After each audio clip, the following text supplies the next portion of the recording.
মানে মানুষের ক্যারেক্টারটা বোঝার জন্য। তো এক ব্যক্তি বলতেছে রাজায় এক ব্যক্তির চাকরি দিছে, যে আমার ব্যক্তি বলছে আমাকে চাকরি দেন। তো বলছে কেন, তোমার কি যোগ্যতা আছে? তো বলছে রাজামশাই আমার অনেক যোগ্যতা আছে। বলে কি?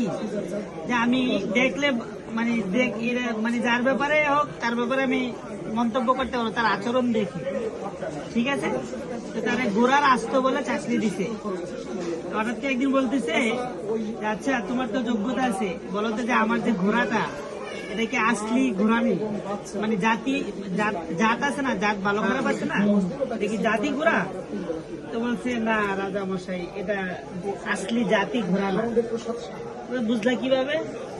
বলছে ঘোড়া ঘাস খায় উপরের দিকে মুখ দিয়ে, কিন্তু এই ঘোড়ায় ঘাস খায় নিচের দিকে মুখ দিয়ে। ঠিক আছে, এখন ওই রাজা বলতেছে কিরে যাচাই করতে হবে, তো যাতে ঘোড়া কিনছে তাকে ডাকছে এদিকে আসো। জি রাজা মশাই, ঘোড়া এই ঘোড়াটার কাহিনী কি তুমি বলো তো?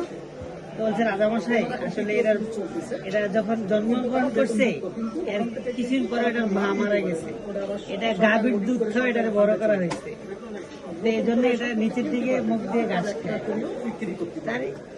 রাজা জানি সেটা আচানক জিনিস। আচ্ছা ঠিক আছে, কিছুদিন পরে বলতেছে যে তো রাজামশাই তারা অনেক ইয়া দিছে, হাঁস মুরগি বেড়া বক্তি দিছে উপহার। কিছুদিন পরে বলতেছে আচ্ছা আমার বিবির সম্পর্কে তুমি কি মন্তব্য করবো করো তো দেখি।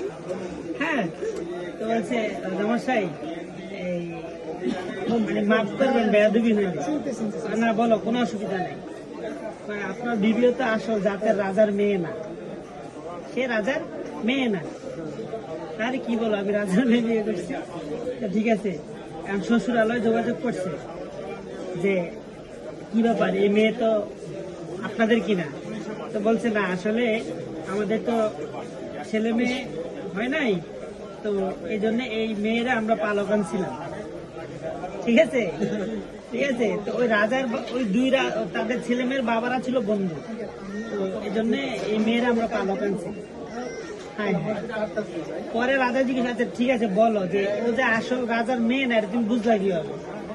বুঝছি এভাবে যে উনি আমরা আচ্ছা আসো করো। হ্যাঁ ঠিক আছে ঠিক আছে, কোনো বাহন কোথায় ছিলাম বলতেছে আমার রানী মানে রাজার যে ওয়াইফ সে আসল রাজার মেয়ে না। তুমি বুঝলা, তাহলে কিভাবে বুঝলা যে সে আসলে রাজার মেয়ে না? তো বলছে দেখেন